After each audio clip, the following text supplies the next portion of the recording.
Hi, I'm Philip Williams here with this week's Wildcat Talk. Last Friday, the Wildcats suffered a 52-9 loss at the hands of Jimtown. But this week, things are switching up and they're looking on a positive.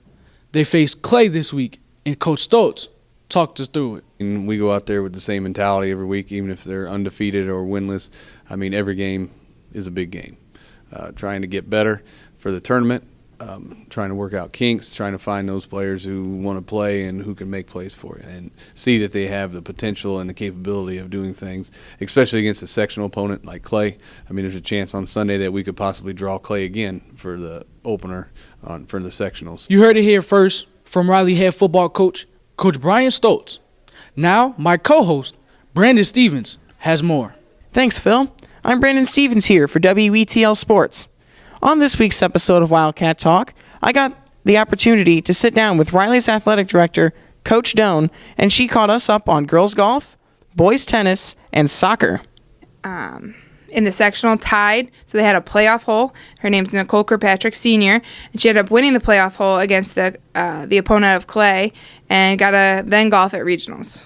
Boys tennis, we had a new coach. We only had 3 returning players, and so we had a lot of new young and upcoming players.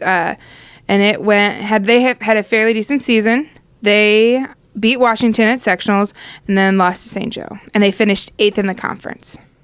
Girls and boys soccer. Unfortunately, our boys season came to an end last night. They lost to Adams in the sectional playoff game, but they finished 5th in the conference this season, and our girls soccer team plays tonight against Penn at Penn in their first sectional game.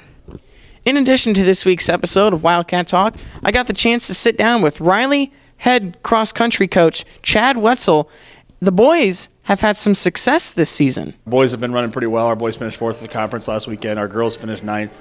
As I said, we've had a lot of girls banged up, but we're getting them back now and healthy. So we've got the sectional tomorrow. So we'll see. Postseason's here, and the name of the game is try to survive and advance as far as we can go.